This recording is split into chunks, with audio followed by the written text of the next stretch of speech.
بسم اللہ الرحمن الرحیم۔ محترم ناظرین، السلام علیکم۔ ایک یہودی کو رسول خدا صلی اللہ علیہ وسلم سے چند دینار قرض واپس لینا تھا۔ ایک دن آپ راستے میں جا رہے تھے کہ وہ یہودی آپ کے پاس آیا اور اس نے کہا، جب تک آپ میرا قرض ادا نہیں کریں گے اس وقت تک میں آپ کو یہاں سے نہیں جانے دوں گا۔ صلی اللہ علیہ وسلم نے فرمایا، اس وقت ادائیگی کے لیے میرے پاس کچھ نہیں ہے۔ یہودی نے کہا، جب تک آپ میرا قرض واپس نہیں دیں گے میں بھی آپ کو یہاں سے نہیں جانے دوں گا۔ آپ نے فرمایا، اگر یہ بات ہے تو میں تیرے ساتھ یہیں بیٹھ جاتا ہوں۔ یہ کہہ کر آپ اس کے ساتھ بیٹھ گئے۔ جیسے جیسے وقت گزرتا گیا آپ کے صحابہ وہاں جمع ہوتے گئے۔ جب انہوں نے یہودی کی یہ جسارت دیکھی تو انہوں نے اس کو سزا دینے کا ارادہ کیا۔ آپ نے انہیں ہر طرح کی تاکیدناک ممانعت کی کہ تم دور چلے جاؤ۔ حکم رسول کے تحت صحابہ دور چلے گئے۔ سورج لمحہ بلمحہ گرم ہو رہا تھا اور اس کی تپش سے آپ کو اذیت پہنچ رہی تھی، یہاں تک کہ آپ کے چہرے اتھر سے پسینہ بہنے لگا۔ اس کے باوجود آپ نے کسی طرح کے غصے کا اظہار نہ کیا اور کوئی سخت جملہ نہ کہا۔ آپ سارا دن وہیں بیٹھے رہے اور ظہر، عصر، مغرب اور عشاء کی نماز وہیں پڑھی۔ پھر رات چھا گئی، آپ نے رات بھی وہیں بسر کی اور فجر کی نماز بھی وہیں پڑھی۔ صحابہ یہودی کو ڈرانے دھمکانے لگے۔ آپ نے فرمایا، تم اس سے یہ کیسا سلوک کر رہے ہو؟ صحابہ نے کہا، یا رسول اللہ، اس کی یہ جرت کہ آپ کو یرغمال بنا کر اپنے پاس بٹھا لے۔ صلی اللہ علیہ وسلم نے فرمایا، اللہ نے مجھے اس لیے نہیں بھیجا کہ میں کسی ہم پیما یا کسی اور پر ظلم کروں۔ جب دن چڑھا تو یہودی نے کلمہ اسلام پڑھتے ہوئے کہا، اشہد اللہ الہ الا اللہ و اشہد ان محمدن عبدہ و رسولہ۔ میں اپنی دولت کا ایک حصہ راہ خدا میں دیتا ہوں۔ میں نے آپ کو اس لیے نہیں روکا تھا کہ میں آپ کی توہین کروں۔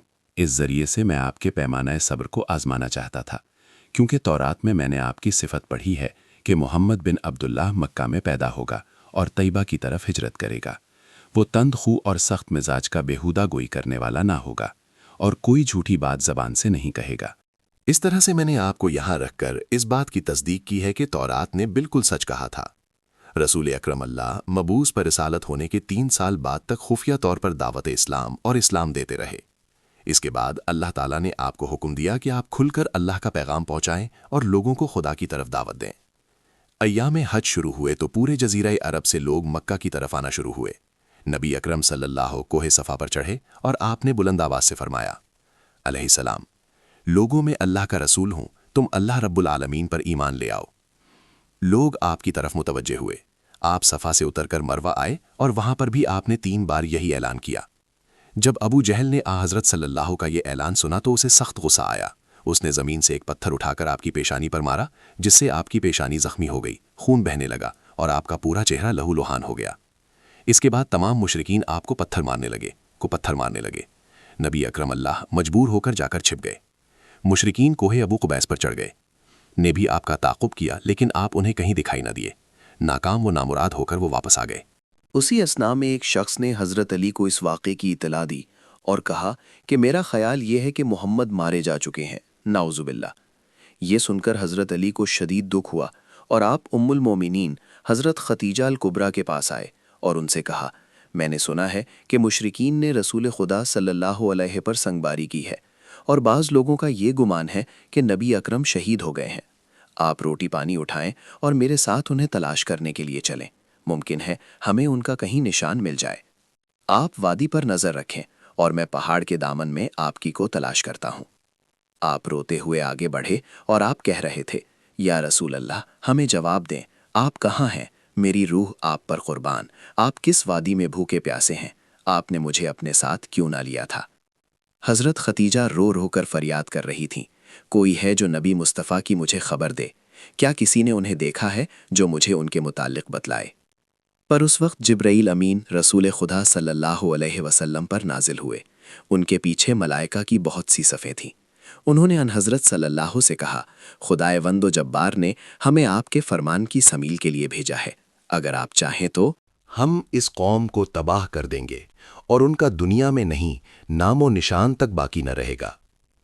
رحمت للعالمین صلی اللہ علیہ وسلم نے فرمایا، میں نبی رحمت بنا کر بھیجا گیا ہوں، میں عذاب اور انتقام کا حامی نہیں ہوں، پروردگار میری قوم کو معاف کر دے، وہ مجھے جانتے نہیں ہیں۔ جبرائیل امین نے حضرت اللہ سے کہا، خدیجہ آپ کو تلاش کر رہی ہیں۔ خدیجہ کے رونے نے آسمان کے فرشتوں کو رلا دیا ہے، آپ انہیں جواب دے، خدا کی طرف سے اور ہماری طرف سے انہیں سلام پہنچائیں اور انہیں جنت کی بشارت دیں۔ نے خدیجہ اور علی کو صدا دی اور انہیں اپنے پاس بلایا۔ نبی رم دونوں شخصیات آپ کی خدمت میں حاضر ہوئیں، انہوں نے آپ کی پیشانی پر پٹی باندھی اور گھر لے آئے۔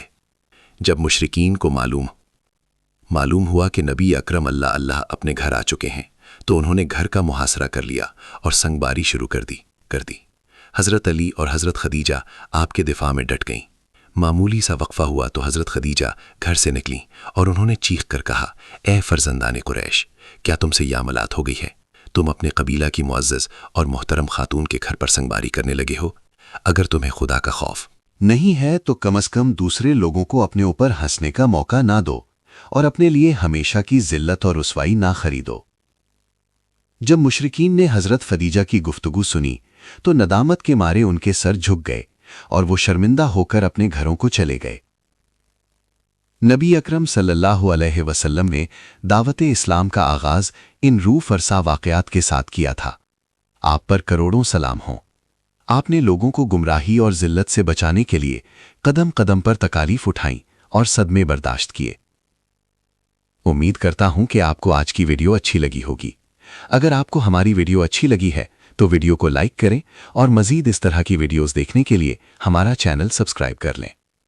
ملتے ہیں نیکسٹ ویڈیو میں، اجازت دیجیے، اللہ حافظ۔